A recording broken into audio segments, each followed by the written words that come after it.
Estás frente a un portal donde el silencio guarda historias prohibidas. Si sientes el llamado, suscríbete. Apóyanos con tu like y dime en los comentarios desde qué lugar observas. Después de esto, nada será como antes. Iniciemos. Yo nunca creí en estas cosas. Siempre pensé que los tableros de Ouija eran juegos tontos que inventaron para asustar a la gente o para vender películas baratas de terror. Pero después de lo que viví esa noche en el cementerio municipal de San Luis Potosí, ya no puedo dormir tranquilo. Han pasado 3 años desde entonces, y todavía escucho esos susurros. Todavía siento esa presencia que nos siguió. Mi nombre es Roberto Méndez Salazar, tengo 28 años, y esta es mi historia. Una historia que ojalá nunca hubiera vivido.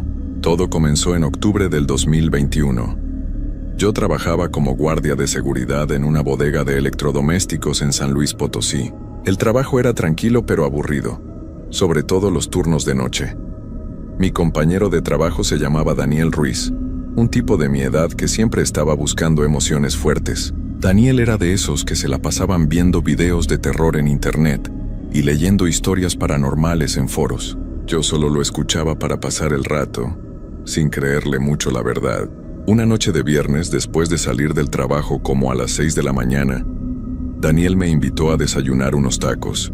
Fuimos a un puesto que estaba cerca de la bodega, y mientras comíamos, él sacó su celular y me mostró un video. Era de unos muchachos jugando con una ouija en un lugar oscuro. Se veían luces extrañas y sombras moviéndose detrás de ellos. Por supuesto, yo le dije que todo eso era actuado, que eran puras mentiras para conseguir visitas en internet. Daniel se rió y me dijo que yo no tenía ni idea de lo que estaba hablando. Me contó que su primo había jugado con una ouija una vez y que le habían pasado cosas muy raras después de eso. Cosas como escuchar pasos en su casa cuando estaba solo, ver sombras en las esquinas de su cuarto y sentir que alguien lo tocaba mientras dormía. Yo me burlé un poco, no voy a mentir. Le dije que su primo seguramente había visto muchas películas y se había asustado solo. Entonces Daniel me retó. Me dijo que si era tan valiente y no creía en nada de eso, que lo acompañara a jugar con una ouija, pero no en cualquier lado. Quería hacerlo en el cementerio municipal, el más viejo de la ciudad. Ese lugar me daba mala espina desde niño. Pasaba por ahí en el camión cuando iba a visitar a mi abuela, y siempre sentía algo raro al verlo. Era enorme, con árboles viejos y tumbas que tenían más de 100 años. Pero yo no iba a dejar que Daniel pensara que le tenía miedo, así que acepté el reto. Quedamos de vernos el sábado siguiente como a las 11 de la noche. Daniel dijo que él conseguiría el tablero de ouija y que yo solo tenía que llevar una linterna y valor. Durante toda esa semana yo traté de no pensar mucho en el asunto.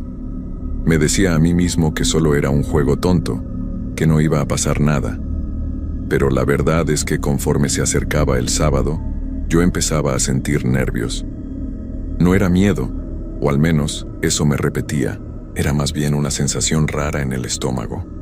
Como cuando sabes que algo no está bien pero sigues adelante de todos modos. El sábado llegó más rápido de lo que esperaba.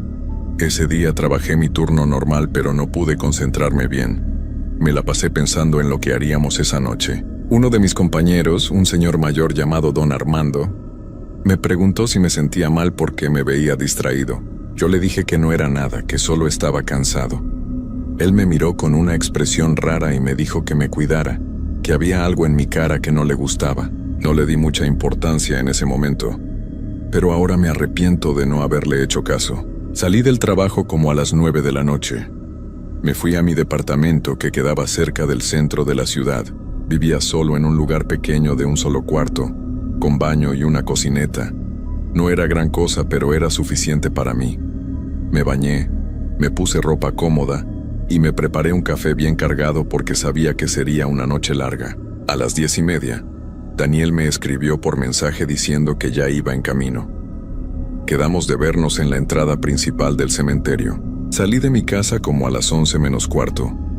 Las calles estaban tranquilas, había poca gente caminando. El cementerio quedaba como a 20 minutos caminando desde donde yo vivía.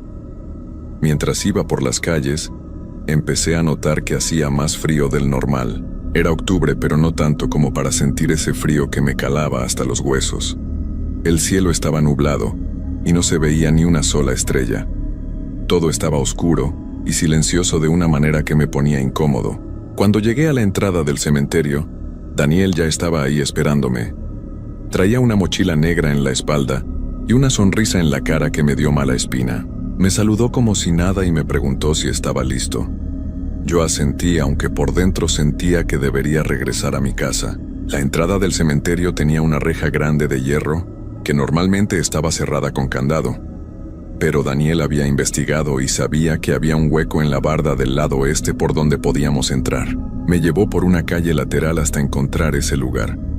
Efectivamente había un espacio donde los ladrillos se habían caído y podíamos pasar agachados. Entramos al cementerio sin hacer ruido.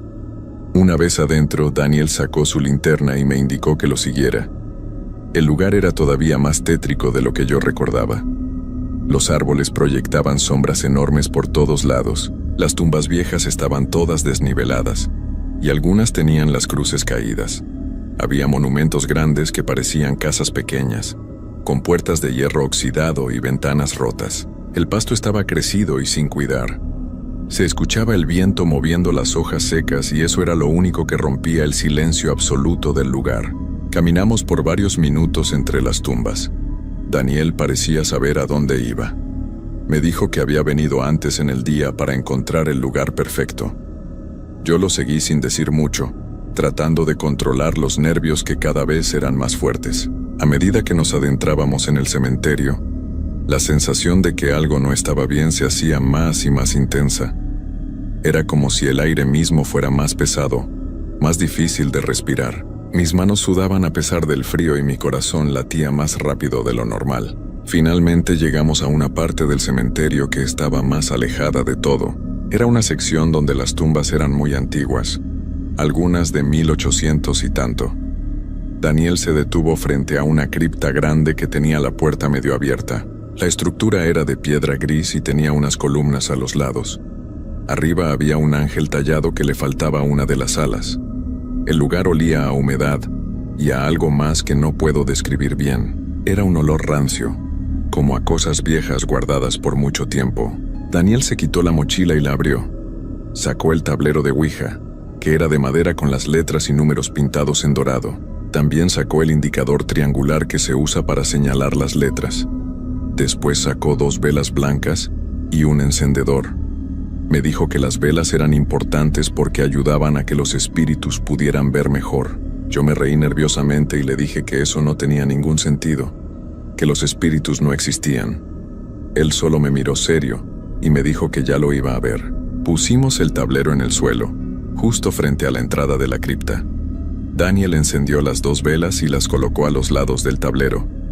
La luz que daban era muy débil, pero suficiente para ver las letras. Nos sentamos uno frente al otro con el tablero entre nosotros. El viento había dejado de soplar y todo estaba en un silencio que me ponía los pelos de punta. Era el tipo de silencio que se siente denso, como si algo estuviera conteniendo la respiración junto con nosotros. Daniel me explicó las reglas. Teníamos que poner nuestros dedos sobre el indicador con mucha suavidad, sin hacer presión. Teníamos que estar relajados y concentrados. Él iba a hacer las preguntas y teníamos que esperar a ver si algo o alguien respondía, moviendo el indicador. Me dijo que era muy importante ser respetuosos y nunca burlarnos de lo que fuera que se comunicara con nosotros. También me advirtió que no debíamos quitarle la vista al tablero y que al final teníamos que despedirnos correctamente, moviendo el indicador a la palabra adiós que estaba abajo en el tablero. Pusimos nuestros dedos sobre el indicador. Yo trataba de mantener la mano firme, pero me temblaba un poco. Daniel cerró los ojos por un momento. Respiró profundo y luego empezó. Con voz clara preguntó si había alguien ahí que quisiera hablar con nosotros. Al principio no pasó nada. Solo estábamos ahí sentados en medio de ese cementerio oscuro, esperando. Yo estaba empezando a pensar que todo era una pérdida de tiempo cuando de pronto sentí un jalón en mi mano. El indicador se había movido. Yo miré a Daniel pensando que él lo estaba empujando, pero él tenía los ojos muy abiertos y la cara pálida. El indicador se movió otra vez, esta vez con más fuerza, y se dirigió hacia el sí que estaba en la esquina superior izquierda del tablero. Mi corazón empezó a latir tan fuerte que podía escucharlo en mis oídos. Daniel me miró y tragó saliva antes de hacer la siguiente pregunta. Preguntó cómo se llamaba el espíritu que estaba con nosotros. El indicador empezó a moverse lentamente por el tablero. Pasó por varias letras formando un nombre. M, A, R, I, A, N, A. Mariana. Daniel preguntó si Mariana había sido enterrada en ese cementerio. El indicador se movió de nuevo hacia el sí. Yo podía sentir la energía que venía del tablero, una especie de corriente que me hacía sentir escalofríos por todo el cuerpo.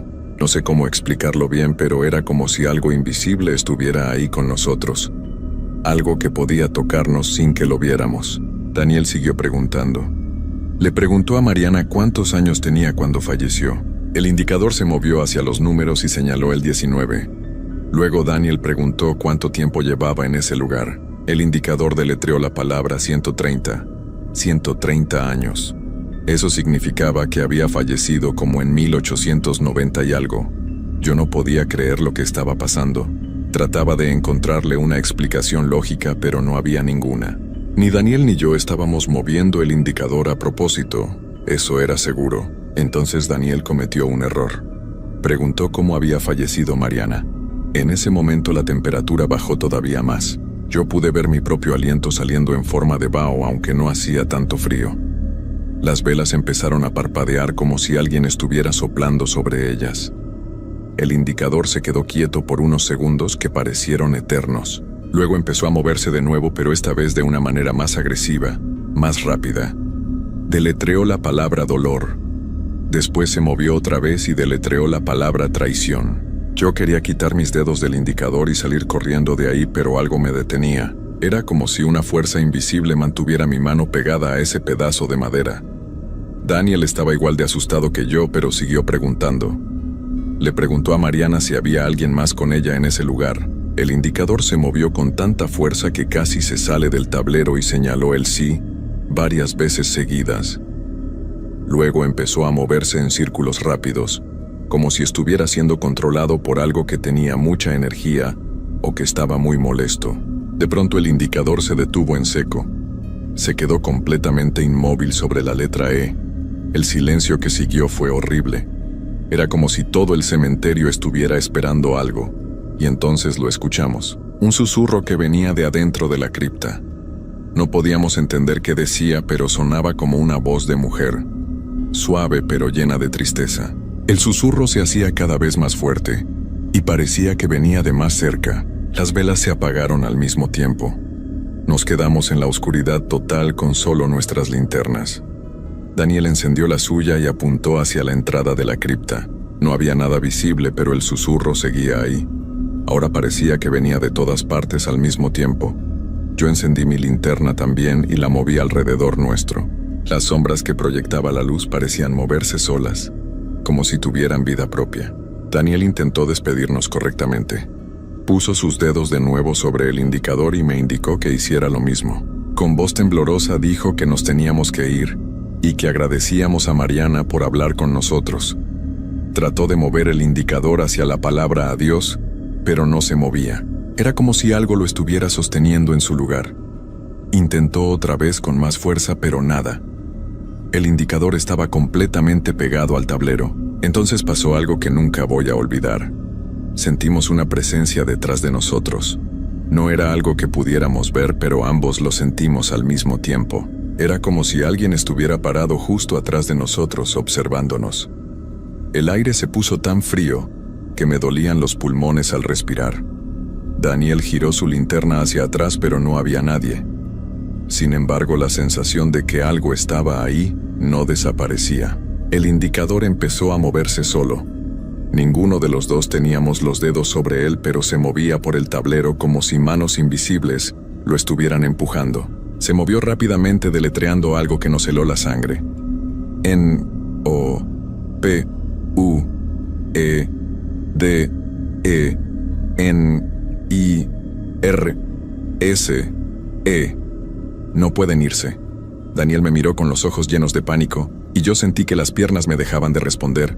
Quería correr, pero mi cuerpo no me obedecía. El susurro que veníamos escuchando se transformó en algo diferente. Ahora eran varios susurros al mismo tiempo, como si muchas voces hablaran todas juntas.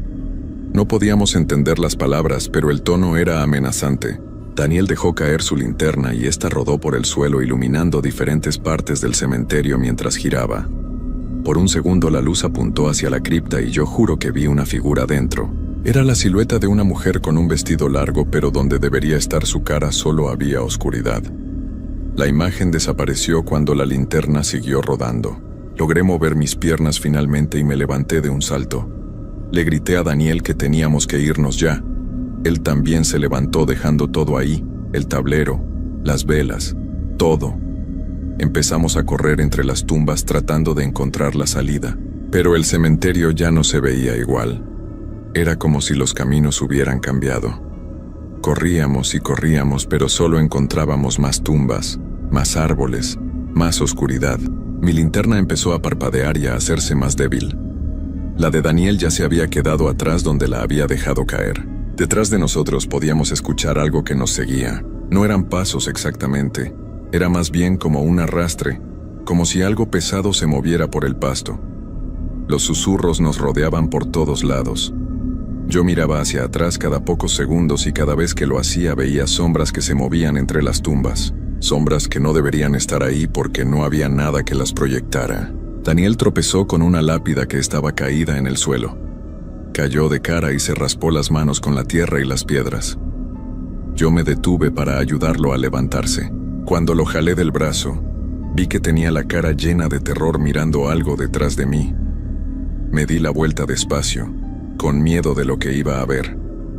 A unos metros de distancia había varias figuras. Eran formas oscuras, siluetas de personas pero sin rasgos definidos. Simplemente estaban ahí, inmóviles, observándonos. Eran como 6 o 7, todas diferentes en tamaño. Algunas parecían de adultos y otras más pequeñas, como de niños. No esperamos más. Corrimos con todas nuestras fuerzas sin importarnos los golpes contra las tumbas o las ramas de los árboles. Mi corazón latía tan rápido que pensé que iba a explotar. Los pulmones me ardían y las piernas me pesaban, pero el miedo me daba fuerzas para seguir. Daniel iba adelante de mí, esquivando las tumbas como podía. De pronto él se detuvo en seco y yo casi choco con él. Frente a nosotros estaba la cripta otra vez. Habíamos corrido en círculo y habíamos regresado al mismo lugar de donde queríamos escapar. El tablero de Ouija seguía ahí en el suelo, pero ahora las letras brillaban con una luz verdosa que no venía de ningún lado. El indicador se movía solo, girando y girando sin parar sobre el tablero. Los susurros eran ahora más fuertes, más claros. Podíamos empezar a distinguir palabras sueltas. Ayuda, dolor, frío, solas. Las voces sonaban desesperadas, como si estuvieran suplicando, pero también había algo de enojo en ellas, algo de resentimiento. De adentro de la cripta empezó a salir una niebla espesa y blanca. Se arrastraba por el suelo como si estuviera viva, moviéndose hacia donde estábamos nosotros. Daniel tomó una decisión desesperada. Corrió hacia el tablero y lo pateó con todas sus fuerzas. El tablero salió volando y se estrelló contra una tumba cercana partiéndose en varios pedazos. En ese instante se escuchó un grito. No era un grito normal, era algo que venía de muy profundo. Un sonido que no parecía humano. Era como si muchas voces gritaran al mismo tiempo, llenas de rabia y sufrimiento. La niebla se movió más rápido hacia nosotros. Daniel me jaló del brazo y gritó que corriéramos en la dirección opuesta a la cripta. Esta vez no miramos atrás, simplemente corrimos con los ojos al frente, tropezando, cayendo, levantándonos y siguiendo. Mi linterna finalmente se apagó y quedamos completamente a oscuras. Solo podíamos guiarnos por las formas apenas visibles de las tumbas contra el cielo nublado. No sé cuánto tiempo corrimos. Pudieron ser minutos u horas, perdí completamente la noción del tiempo. Todo lo que recuerdo es el terror constante, la sensación de que algo estaba a punto de alcanzarnos en cualquier momento. Los susurros seguían ahí, siguiéndonos, llamándonos. A veces sonaban lejanos y a veces parecía que estaban justo a nuestro lado, susurrando directamente en nuestros oídos. Finalmente vimos una luz a lo lejos. Era la luz de un poste de la calle que estaba del otro lado de la barda del cementerio. Corrimos hacia esa luz como si fuera nuestra única salvación. Encontramos el hueco por donde habíamos entrado y nos apuramos a salir. Yo pasé primero, raspándome la espalda con los ladrillos en mi desesperación por salir rápido. Daniel venía detrás de mí. Justo cuando él estaba pasando, sentí que algo jalaba de sus piernas. Él gritó, y yo lo tomé de los brazos jalándolo con todas mis fuerzas. Hubo una resistencia, como si algo del otro lado también lo estuviera jalando. Pero finalmente logré sacarlo. Caímos los dos en la banqueta del otro lado de la barda. Nos quedamos ahí tirados, respirando agitadamente, sin poder movernos. Desde adentro del cementerio todavía podíamos escuchar los susurros, pero ahora sonaban más lejanos. Me levanté con dificultad y ayudé a Daniel a ponerse de pie. Tenía los pantalones rotos en la parte de abajo, y yo pude ver unos moretones en sus piernas, como marcas de dedos, como si alguien lo hubiera estado agarrando con fuerza. Caminamos rápido alejándonos del cementerio. Ninguno de los dos hablaba. Estábamos en shock tratando de procesar lo que acababa de pasar. Cuando llegamos a una calle más iluminada donde había algunas personas, finalmente nos detuvimos. Daniel se sentó en la orilla de la banqueta con la cabeza entre las manos. Yo me quedé parado, mirando hacia atrás para asegurarme de que nada nos había seguido. Le pregunté a Daniel si estaba bien. Él levantó la cabeza y vi que tenía lágrimas en los ojos. Me dijo que nunca debimos haber ido ahí, que había sido el error más grande de su vida. Yo estuve de acuerdo. Le sugerí que fuéramos a un hospital para que revisaran los moretones de sus piernas, pero él dijo que no, que solo quería irse a su casa. Nos despedimos ahí mismo.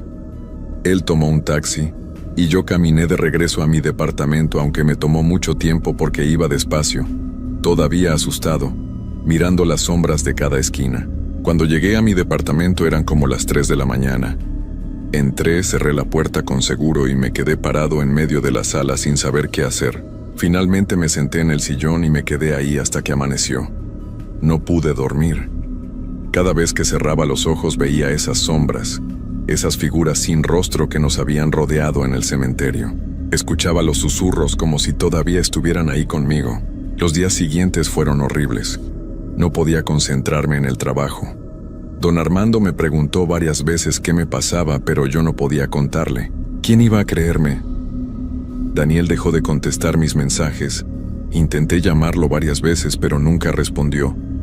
Fui a buscarlo a su casa una semana después de lo que pasó. Su mamá me abrió la puerta y me dijo que Daniel se había ido del pueblo, que se fue a vivir con unos familiares a otro estado. Me dijo que su hijo había llegado muy asustado esa noche, y que desde entonces no era el mismo, que tenía pesadillas terribles y que no quería salir de su cuarto. Yo empecé a tener problemas en mi departamento. Por las noches escuchaba ruidos extraños, pasos que venían del pasillo aunque yo vivía solo, golpes en las paredes. A veces sentía que la temperatura bajaba de repente sin razón. Pero lo peor eran los susurros. Los mismos susurros que habíamos escuchado en el cementerio. Los escuchaba por las noches cuando todo estaba en silencio. No podía distinguir las palabras, pero sabía que eran las mismas voces. Sabía que algo nos había seguido desde ese lugar. Intenté ignorarlo al principio. Me decía a mí mismo que era mi imaginación, que estaba estresado, que solo necesitaba descansar. Pero las cosas fueron empeorando. Empecé a ver sombras en las esquinas de mi cuarto, figuras que desaparecían cuando encendía la luz, pero que yo sabía que habían estado ahí. Una noche me desperté porque sentí que alguien estaba parado junto a mi cama. Abrí los ojos y aunque estaba oscuro pude distinguir una silueta. Era la forma de una mujer. Me quedé paralizado sin poder moverme ni gritar. La figura se quedó ahí por lo que pareció una eternidad. Luego simplemente se desvaneció como si nunca hubiera estado ahí. Decidí mudarme. No podía seguir viviendo en ese departamento. Busqué otro lugar más cerca del trabajo y me cambié lo más rápido que pude. Pensé que eso solucionaría el problema, que lo que sea que estaba pasando se quedaría en mi viejo departamento. Pero me equivoqué. Los susurros me siguieron. Las sombras me siguieron. La presencia me siguió. En mi nuevo lugar las cosas eran iguales o peor. Ahora los ruidos eran más fuertes, Los golpes en las paredes eran tan fuertes que mis vecinos se quejaron varias veces, pensando que yo era el que hacía el escándalo. Intenté explicarles, pero no me creyeron. Empecé a dormir con las luces prendidas, pero eso no ayudaba. Las sombras seguían ahí incluso con la luz. Eran como manchas oscuras que se movían por las paredes y el techo. Busqué ayuda. Fui con un sacerdote de una iglesia cercana y le conté lo que había pasado. Él me escuchó con atención y luego me dijo que había sido muy irresponsable al jugar con esas cosas. Me explicó que el tablero de Ouija era como una puerta que se abría hacia otro lado, un lado donde había cosas que no debíamos contactar. Me dijo que al usarlo en un cementerio, habíamos abierto esa puerta en un lugar lleno de espíritus que no habían podido descansar. Espíritus que llevaban muchos años atrapados y sufriendo. El sacerdote vino a mi departamento e hizo una bendición. Roció agua bendita por todos lados y rezó varias oraciones. Por unos días, las cosas mejoraron un poco. Los ruidos disminuyeron y los susurros se escuchaban más lejanos, pero no desaparecieron completamente. Era como si lo que sea que estaba ahí conmigo se hubiera debilitado, pero no se hubiera ido. Probé con otras cosas. Fui con una mujer que se dedicaba a limpias espirituales. Ella vino a mi casa con hierbas y velas. Hizo un ritual que duró varias horas. Me dijo que había varias presencias adheridas a mí, que me habían seguido desde el cementerio y que no se querían ir. Me explicó que cuando jugamos con el tablero sin saber lo que hacíamos, les dimos permiso para acercarse a nosotros. Y como no nos despedimos correctamente, nunca cerramos esa conexión. La dejamos abierta. Según ella, los espíritus que nos seguían eran almas en pena que llevaban mucho tiempo atrapadas en ese cementerio. Eran personas que habían tenido finales difíciles y que no habían podido encontrar paz. Cuando detectaron que había alguien vivo con quien podían comunicarse, se aferraron a nosotros como su única esperanza de salir de ahí. Pero ahora no sabían cómo soltarnos o no querían hacerlo. La mujer hizo lo que pudo, pero me advirtió que el problema era muy serio. Me dijo que probablemente iba a vivir con esto por mucho tiempo, tal vez para siempre. Sus palabras me llenaron de una desesperación horrible. No podía aceptar que iba a pasar el resto de mi vida así, acosado por estas presencias, escuchando susurros, viendo sombras, sintiendo que nunca estaba solo. Mi vida se fue desmoronando poco a poco. Perdí mi trabajo porque ya no podía funcionar bien. Llegaba tarde. Me quedaba dormido durante mi turno porque no dormía en las noches. Estaba distraído y nervioso todo el tiempo. Mi jefe me despidió después de varias advertencias. Traté de conseguir otro empleo, pero era difícil. No podía mantener un horario normal. Las noches eran imposibles para mí. Empecé a tener problemas de salud. Bajé mucho de peso porque no tenía apetito. Tenía dolores de cabeza constantes. Me sentía débil y cansado todo el tiempo. Fui con varios doctores, pero todos me decían que no encontraban nada malo físicamente. Uno de ellos sugirió que tal vez tenía depresión o ansiedad y me recetó unas pastillas. Las tomé por un tiempo, pero no ayudaron con lo que realmente estaba pasando. Intenté buscar a Daniel de nuevo. Conseguí el número de teléfono de sus familiares en el otro estado. Cuando logré hablar con él, apenas podía reconocer su voz. Sonaba cansado, derrotado. Me dijo que a él le pasaba lo mismo que a mí, que había intentado todo para deshacerse de las presencias, pero nada funcionaba. Me contó que ya no podía trabajar, que apenas salía de su cuarto, que su familia estaba preocupada por él, pero no sabían cómo ayudarlo porque no entendían lo que estaba pasando. Me dijo algo que me dejó helado. Me contó que había investigado sobre el cementerio donde fuimos esa noche. Encontró información sobre una sección vieja, donde en el 1800 habían enterrado a varias personas que habían tenido finales trágicos. Había registro de una tal Mariana, una joven de 19 años que efectivamente había sido enterrada ahí en 1892. Según los documentos que encontró, ella y varias personas más habían sido víctimas de una situación terrible en ese entonces. Sus espíritus nunca habían encontrado descanso. Daniel empezó a llorar por teléfono. Me dijo que sabía que habíamos cometido un error terrible, que habíamos despertado algo que debía haber quedado en paz. Me pidió perdón por haberme retado a ir, por haber insistido en jugar con el tablero. Yo también lloré. Le dije que no era su culpa, que yo había aceptado ir, que ambos éramos responsables. Nos despedimos esa noche y fue la última vez que hablé con él. Unos meses después me enteré por su primo que Daniel había tenido que ser internado en un lugar especializado porque su salud mental se había deteriorado mucho. Yo seguí viviendo con las presencias. Con el tiempo aprendí a vivir con el miedo constante. Los susurros nunca se fueron. Las sombras siguieron apareciendo. La sensación de que algo me observaba se volvió parte de mi vida diaria. Tuve que aceptar que esto era mi nueva realidad, que no había escapatoria. Me mudé varias veces más pensando que tal vez en algún lugar las cosas serían diferentes, pero siempre era lo mismo. No importaba dónde fuera, las presencias me seguían. Eventualmente dejé de intentar huir. Me quedé en un cuarto pequeño que rentaba en una vecindad vieja. El lugar era feo y descuidado, pero era barato, y era lo único que podía pagar con los trabajos temporales que conseguía de vez en cuando. Las noches son lo peor. Cuando cae el sol y la oscuridad llega, ellos se hacen más fuertes. Los susurros se vuelven más claros. A veces puedo distinguir mi nombre entre las voces. Roberto, dicen. Roberto, ven con nosotros. Roberto, no estás solo. Trato de ignorarlos, pero es imposible. Están ahí todo el tiempo, recordándome lo que hice, recordándome que abrí una puerta que nunca debía haber tocado.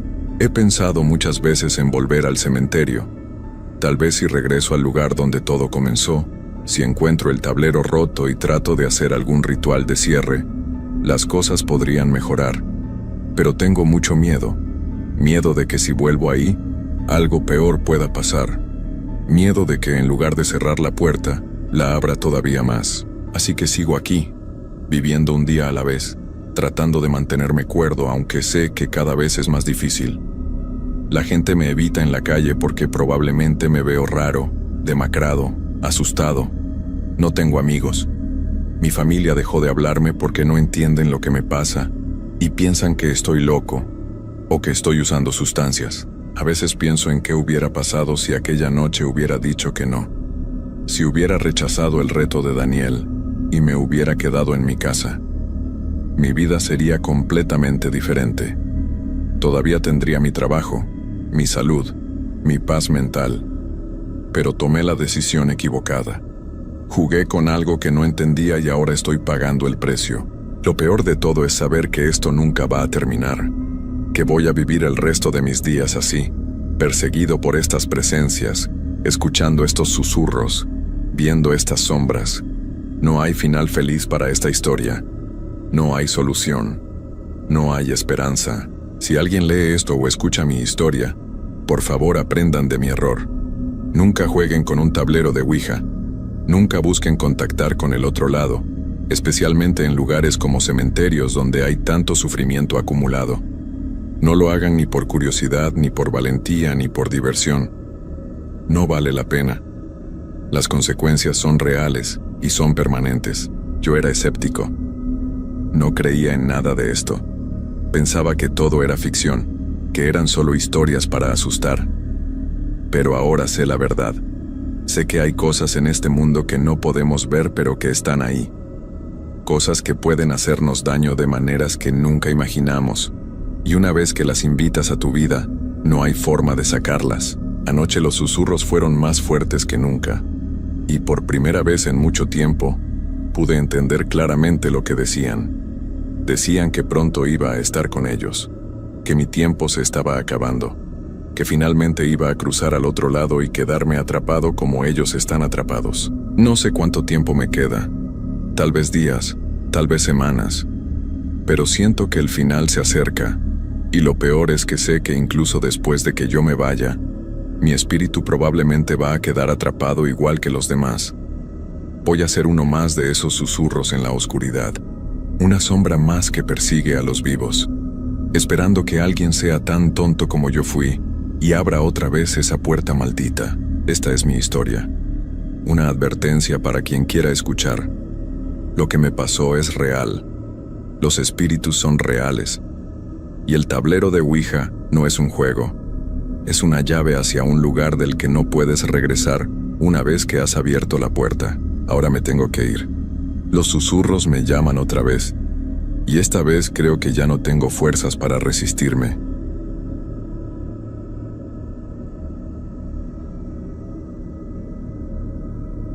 Antes de contarles lo que me pasó, quiero que sepan algo importante.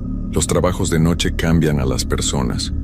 No es solo el cansancio o el horario al revés, es algo más profundo. Cuando el mundo duerme y tú estás despierto, empiezas a notar cosas que otros no ven. Sonidos que no deberían estar ahí. Sombras que se mueven cuando no hay nada que las cause. Mi nombre es Carlos Mendoza Rivera. Tengo 32 años y vivo en Monterrey, Nuevo León. Trabajo como guardia de seguridad desde hace 8 años, siempre en turnos de noche. Al principio pensé que sería fácil, solo sentarme, ver las cámaras y caminar de vez en cuando por el edificio, pero las noches tienen vida propia. Todo comenzó hace 3 meses cuando me cambiaron a un edificio nuevo, un complejo de oficinas de 12 pisos en el centro de la ciudad. Por fuera se veía normal, cristales brillantes, entrada elegante, jardines bien cuidados, pero por dentro algo no estaba bien. El primer día que llegué, el guardia que me iba a entrenar ya se veía cansado. Se llamaba Roberto y había trabajado ahí 2 años. Tenía ojeras profundas y las manos le temblaban cuando hablaba. «Mira, Carlos», me dijo mientras me mostraba el cuarto de seguridad. «Este trabajo es sencillo si sigues las reglas. Hay 3 cosas que nunca, pero nunca debes hacer». Se sentó frente a los monitores y encendió un cigarro con manos temblorosas. El humo llenó la pequeña habitación mientras yo esperaba que continuara. Primero, nunca subas al piso 12 después de las 2 de la mañana. No importa lo que escuches arriba. No importa si las alarmas suenan. Ese piso se queda solo hasta que llegue el turno de la mañana. Pensé que era extraño, pero todos los trabajos tienen sus reglas raras. Seguí escuchando. Segundo, si ves a una mujer vestida de blanco en las cámaras, no la sigas. Solo apaga el monitor por 5 minutos y después lo prendes. Ella se habrá ido. Una mujer vestida de blanco, le pregunté. ¿Qué mujer? Roberto me miró con ojos cansados. No hagas preguntas que no quieres que te respondan, Carlos. Solo sigue las reglas. Y tercero, continuó, nunca uses el elevador entre las 3 y las 4 de la mañana. Siempre usa las escaleras en esa hora. El elevador a veces te lleva a lugares donde no quieres ir. Me dio las llaves, me mostró cómo usar las cámaras y me explicó las rondas que tenía que hacer cada 2 horas. Todo parecía normal, pero cuando se iba, se detuvo en la puerta. Carlos, yo renuncio mañana. Este lugar no está bien, ten cuidado. Y se fue. Nunca lo volví a ver. Las primeras 2 semanas fueron tranquilas. Llegaba a las 10 de la noche, revisaba todo, veía las cámaras y hacía mis rondas. El edificio estaba siempre vacío después de las 8. Las empresas que rentaban oficinas ahí eran normales. Contadores, abogados, una agencia de seguros. Durante el día todo se veía perfectamente normal, pero las noches eran diferentes. Al principio eran cosas pequeñas. Elevadores que se movían solos, luces que se prendían y se apagaban en pisos vacíos, sonidos de pasos en los pasillos cuando yo estaba en el cuarto de seguridad. Pensé que era mi imaginación. Los edificios viejos hacen ruidos. Los sistemas eléctricos fallan. Los elevadores tienen sensores que a veces se activan solos. Pero después empezaron a pasar cosas que no podía explicar. Una noche estaba viendo las cámaras cuando vi algo moverse en el piso 7. Era como una sombra, pero se movía demasiado rápido para ser una persona normal. Cambié a otra cámara del mismo piso y no había nada. Volví a la primera cámara y la sombra estaba parada justo enfrente, mirando directamente a la lente. Se me erizó la piel y sentí un frío que me llegó hasta los huesos. Pero cuando parpadeé ya no había nada. Esa misma noche, durante mi ronda de las 2 de la mañana, escuché voces en el piso 9. Eran susurros, como si varias personas estuvieran hablando en secreto. Subí por las escaleras muy despacio, con la linterna en una mano y las llaves en la otra. Cuando llegué al piso 9, todo estaba en silencio. Las oficinas estaban cerradas, las luces apagadas, pero podía sentir que algo me estaba observando desde la oscuridad. Caminé por el pasillo principal, alumbrando cada rincón con la linterna. Las oficinas tenían puertas de cristal, así que podía ver adentro. Escritorios vacíos, computadoras apagadas, sillas ordenadas, todo normal. Pero cuando iba de regreso al elevador, escuché los susurros otra vez. Esta vez venían de atrás de mí. Me di la vuelta rápidamente, pero el pasillo estaba vacío. Los susurros continuaron por unos segundos más y después se callaron por completo. Esa noche no pude dormir cuando llegué a casa. Cada vez que cerraba los ojos veía esa sombra en la cámara, parada y mirándome. A la noche siguiente decidí que iba a ser más cuidadoso. Traje café extra y me propuse mantenerme alerta. Tal vez Roberto tenía razón con sus reglas extrañas. Todo estuvo tranquilo hasta las 11:30. Estaba haciendo mi primera ronda cuando noté que la puerta del piso 4 estaba entreabierta. Siempre revisaba que todas las puertas estuvieran bien cerradas antes de comenzar mi turno. Subí las escaleras despacio. El piso 4 era donde trabajaba la agencia de seguros. Oficinas pequeñas con escritorios llenos de papeles y archiveros metálicos. Cuando empujé la puerta, esta se abrió sin hacer ruido. Adentro todo estaba oscuro, pero había algo diferente. Un olor extraño, como a flores marchitas mezclado con algo húmedo. Prendí la linterna y comencé a caminar por el pasillo principal. Los escritorios estaban desordenados, como si alguien hubiera estado buscando algo con prisa. Papeles tirados en el suelo, cajones abiertos, sillas volteadas. Pero lo más raro era que no había activado ninguna alarma. Revisé todas las oficinas una por una. En cada una encontraba el mismo desorden, como si alguien hubiera entrado a buscar algo específico en todos los escritorios. Cuando llegué a la última oficina, la del fondo, la puerta estaba cerrada con llave. Probé todas las llaves de mi manojo hasta que encontré la correcta. La oficina estaba perfectamente ordenada, ni un papel fuera de lugar, ni una silla movida. Era como si esa oficina hubiera estado protegida de lo que pasó en las otras. En el escritorio había una foto familiar. Un hombre de unos 40 años con su esposa y 2 niños pequeños. Todos sonreían, se veían felices. Pero cuando levanté la foto para verla mejor, me di cuenta de que las caras en la imagen estaban borrosas, como si alguien las hubiera borrado con cuidado, dejando solo las sonrisas. Se me cayó la foto de las manos y se rompió el vidrio contra el suelo. En ese momento escuché pasos en el pasillo, pasos lentos, como de alguien que camina con cuidado de no hacer ruido. Me quedé completamente inmóvil, tratando de escuchar mejor. Los pasos se acercaban a la oficina donde yo estaba. Apagué la linterna y me escondí detrás del escritorio. Mi corazón latía tan fuerte que pensé que quien fuera que estuviera afuera lo iba a escuchar. Los pasos se detuvieron justo enfrente de la puerta. Esperé 5 minutos que se sintieron como 5 horas. No se escuchaba nada más. Ni pasos, ni voces, ni siquiera respiración. Prendí la linterna otra vez y salí de la oficina muy despacio. El pasillo estaba vacío, pero todas las oficinas que habían estado desordenadas ahora estaban perfectamente ordenadas otra vez, como si nada hubiera pasado. Bajé corriendo al cuarto de seguridad y revisé las cámaras del piso 4. En los monitores todo se veía normal. Oficinas ordenadas, luces apagadas, pasillos vacíos. Era como si lo que había visto nunca hubiera ocurrido. Esa noche escribí todo en una libreta. Pensé que tal vez estaba volviéndome loco por trabajar tantas noches seguidas, pero quería tener un registro de todo lo que pasaba. La siguiente semana las cosas empeoraron. Cada noche pasaba algo diferente. Elevadores que se abrían en pisos donde no los había llamado. Teléfonos que sonaban en oficinas vacías. Computadoras que se encendían solas y mostraban documentos que no existían durante el día. Pero lo que más me molestaba eran las cámaras del piso 12. Roberto me había dicho que nunca subiera ahí después de las 2 de la mañana. Pero nunca me dijo que no podía ver las cámaras de ese piso. Todas las noches, exactamente a las 2:05, las 3 cámaras del piso 12 se encendían solas. Yo nunca las prendía. El sistema estaba programado para mantenerlas apagadas durante la noche. Al principio solo veía oficinas vacías, muebles cubiertos con sábanas blancas como si hubieran cerrado ese piso hace mucho tiempo. Pero después de una semana, empecé a ver movimiento, sombras que caminaban entre los muebles cubiertos, figuras que se movían de una oficina a otra sin hacer ruido.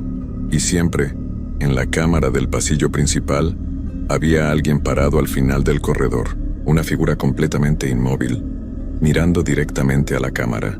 No podía ver su cara porque estaba muy lejos, pero sabía que me estaba observando. Todas las noches, la misma figura en el mismo lugar, mirando hacia donde yo estaba. Una noche decidí usar el zoom de la cámara para ver mejor. Fue el error más grande de mi vida. Cuando acerqué la imagen vi que no era una persona normal. Era una mujer vestida de blanco, igual que la que había mencionado Roberto. Pero su cara no estaba bien. Tenía los ojos completamente negros y la boca abierta, como si estuviera gritando, pero sin hacer sonido. Su piel era pálida como papel y tenía manchas oscuras alrededor del cuello. Y cuando usé el zoom ella se dio cuenta. Se acercó a la cámara caminando de una manera extraña, como si sus piernas no funcionaran bien.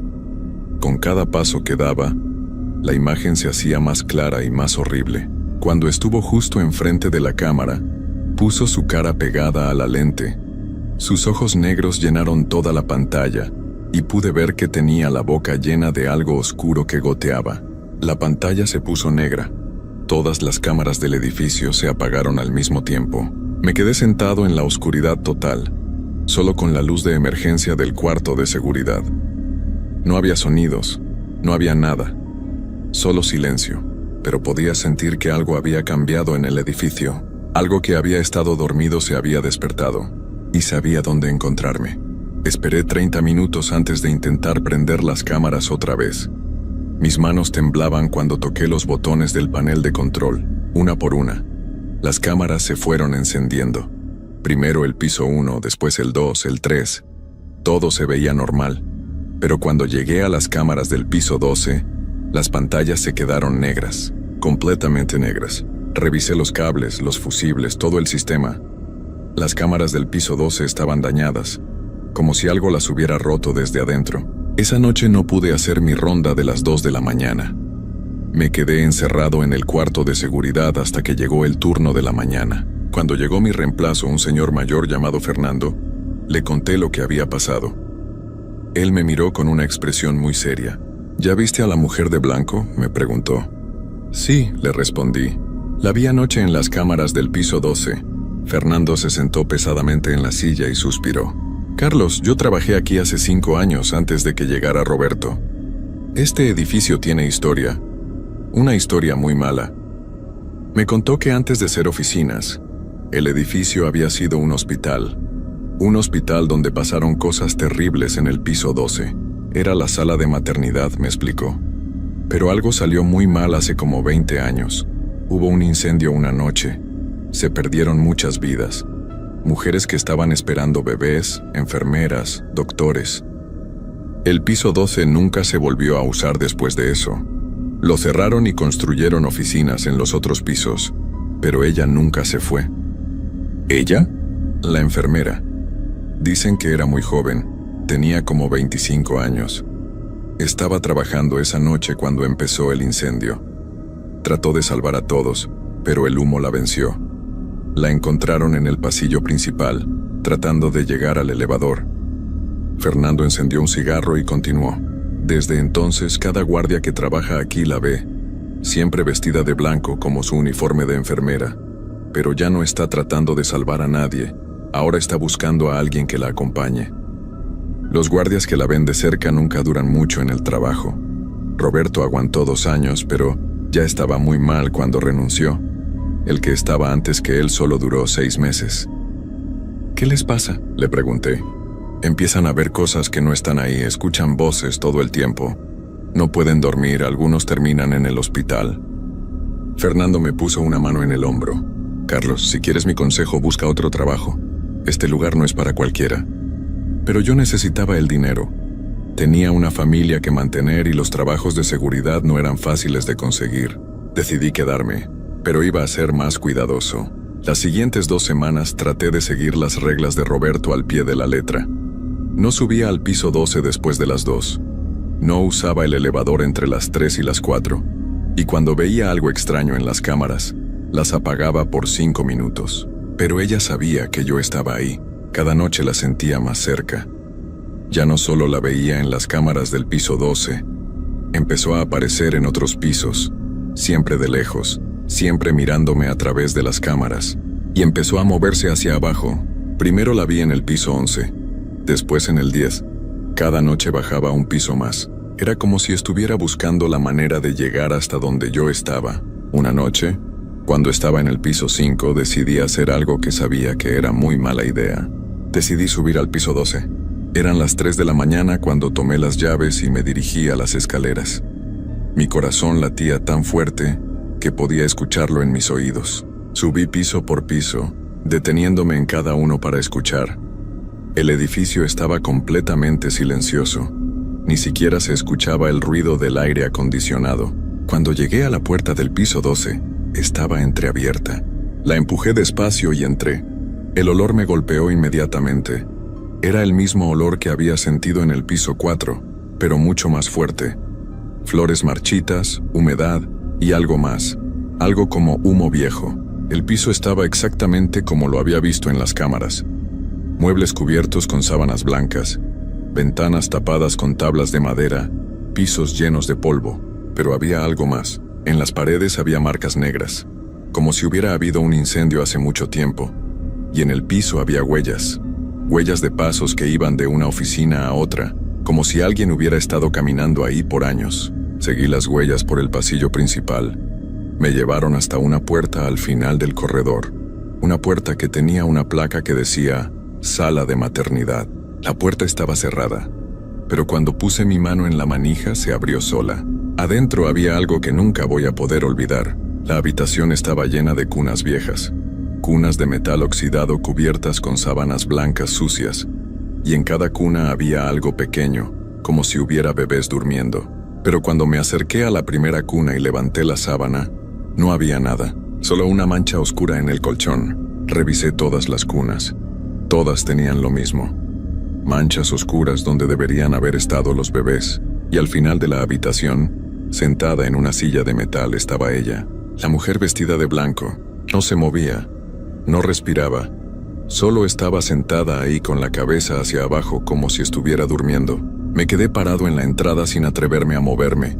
Sabía que si hacía algún ruido ella iba a levantar la cabeza y me iba a ver.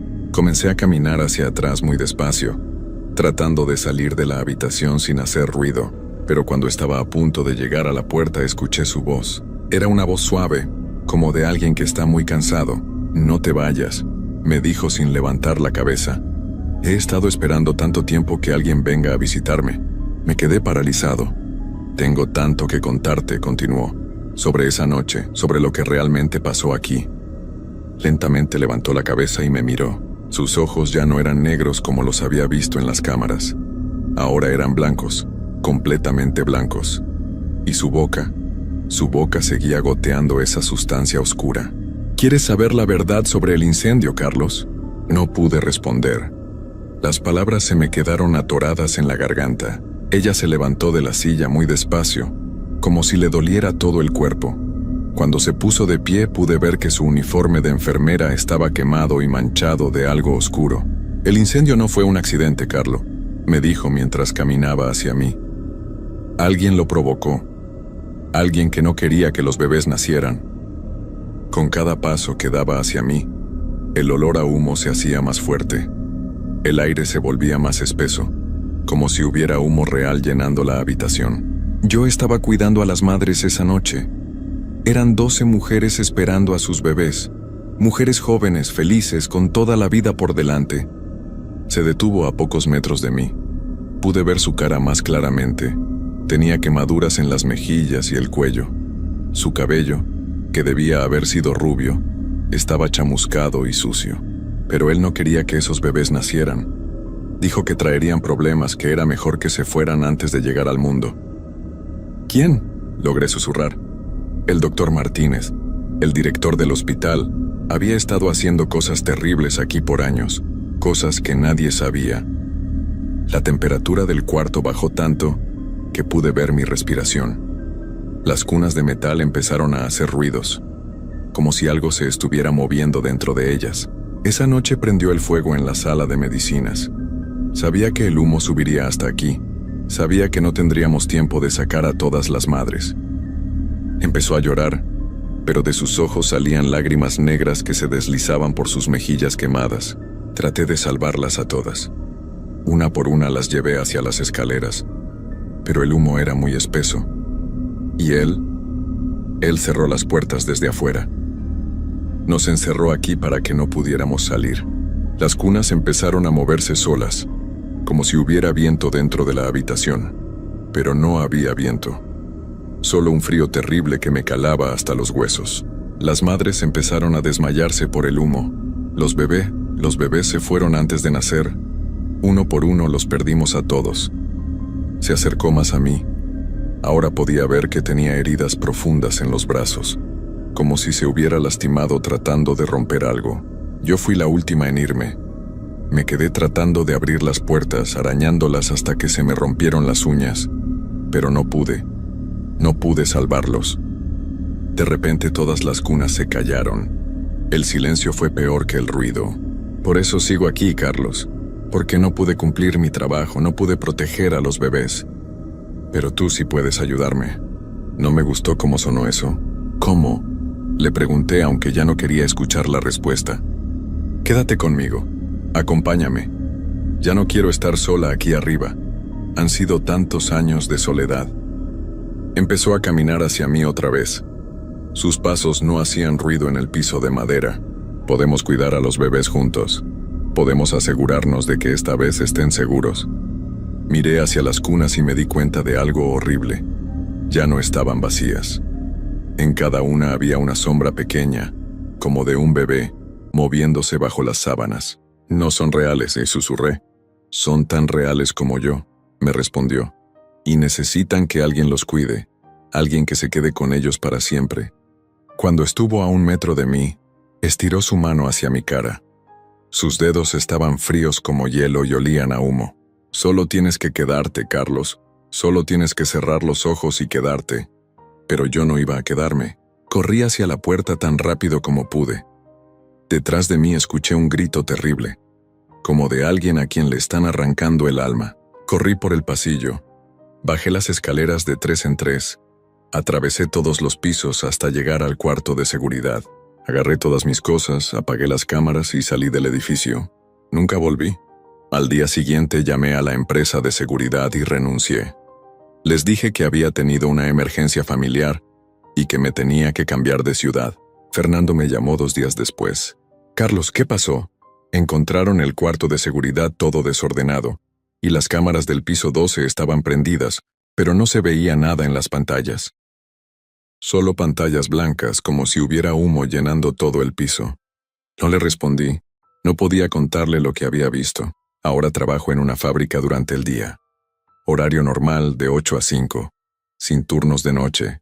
Sin edificios vacíos. Sin cámaras que muestren cosas que no deberían estar ahí. Pero a veces, cuando estoy durmiendo, sueño con ella. Sueño que todavía está en ese cuarto, sentada en su silla de metal, esperando a que alguien más suba al piso 12, esperando a que alguien más decida quedarse con ella para siempre. Y en esos sueños puedo escuchar a los bebés llorando en sus cunas. Llorando porque siguen esperando a alguien que los cuide, alguien que no se vaya, alguien que se quede con ellos en la oscuridad. Por eso ya nunca trabajo de noche.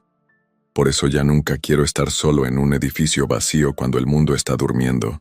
Porque ahora sé que hay cosas que despiertan cuando todos los demás están descansando. Cosas que han estado esperando por mucho tiempo y que siempre están buscando compañía. Esta historia está basada en hechos reales según el testimonio de Carlos Mendoza Rivera. El edificio mencionado en la historia fue demolido 6 meses después de estos eventos. En las grabaciones del hospital que funcionó ahí anteriormente, se encontró documentación sobre un incendio ocurrido en 2003, que causó múltiples víctimas en la sala de maternidad del piso 12. El doctor Martínez, mencionado en el testimonio, desapareció después del incendio y nunca fue encontrado.